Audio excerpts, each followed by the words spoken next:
Good morning and welcome to the video for Monday, June the 22nd. This is going to be a video for our upcoming fifth graders, and I have with me my guest assistant Ernie, who has starred in some of the videos in the past.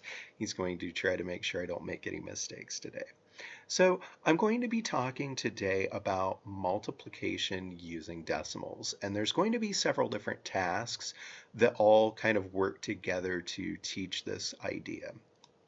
One of the first things, and probably the most important thing to keep in mind, is that the way that we work with decimal points is going to be different when we're multiplying compared to adding or doing division. And so what I usually find is that we get used to working with a particular strategy for how to work with the decimal point for multiplication. Then we go to division and everyone tries to use what we do for multiplication, which I understand, but I want to kind of introduce this. So when we're working with powers of 10, either positive or negative, if we were negative, we would be moving the decimal point places to the left. If we are a positive exponent, we are going to be moving it to the right that many spots. So for instance, 10 to the 0 power is the same thing as 1, and that means we would be doing 1 times 4.78, which means our answer would be 4.78. If I multiply by 10 to the first power, it would be the same thing as multiplying by 10, which means my decimal point would move 1 spot to the right, and that would give me 47.8. 2 spots to the right would give me 478. And then 3 spots to the right, I'm going to need to add a 0 because I'm going to be multiplying by 1,000. And so when I do that, I'm going to end up with 4,780. Hey, puppy. So one of the things that we want to keep in mind when we're working with multiplying decimals is that when we're done doing the multiplication problem, we are going to need to put the decimal point in. And the number of spaces we put the decimal point is the total of each decimal point for each of our factors. So right now I only have to move my decimal point 1 spot. If I were using this one, my final answer, I would put the decimal point 2 spots from the right. So doing this, just a standard multiplication problem, I'm going to carry my 4, and that would give me 360, but I'm going to have to put in my decimal point. So I would go ahead and write in the 360. I move my decimal point in 1 spot from the right, and that's going to give me an answer of 36.0. One of the things that they'll ask us to do is to continue working with this idea that we did for 2-digit times 2-digit factors in 4th grade, where we're looking for partial products and representing that. So I've went ahead and written out a model for that, and I'll go ahead and show you how that would work. So the first thing I would do would be 80 times 2/10. I would get 80 times 2 gives me 160. Then I put in my decimal point. I would go in 1 spot from the right, and that's going to give me 16.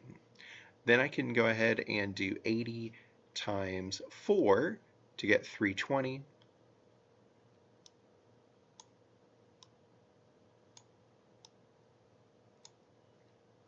And then I go ahead and move my decimal point 2 spots because I would be moving it 2 spots, and I would get 3.20 for that. 4 times 0.2 would give me 8/10. And then 4 times 4/100 would give me 16/100. And then the last thing I would need to do is go ahead and add everything up. So I'm going to have 16.0. And again, our decimal point is going to stay in the middle, 8/10.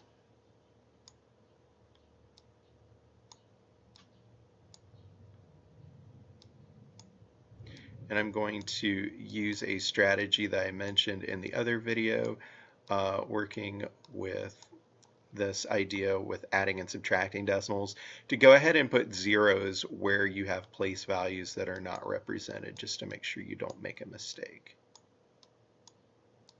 And so now I have everything that I need to go ahead and do my problem.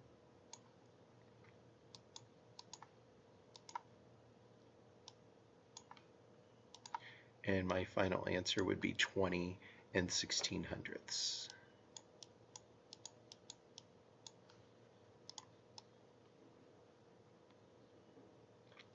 And the last two things, this is just kind of a standard multiplication problem. And again, we're just going to work in our decimal point at the end. So we would have one for the top and one for the bottom. So our decimal point is going to go in 2 spots from the right when we are finished.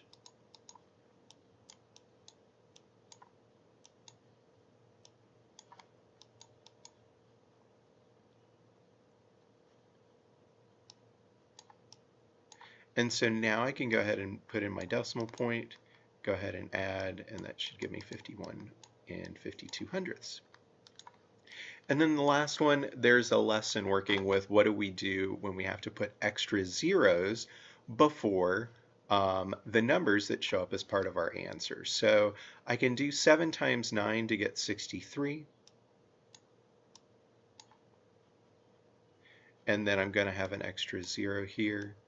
And then I'm going to have 4 zeros here.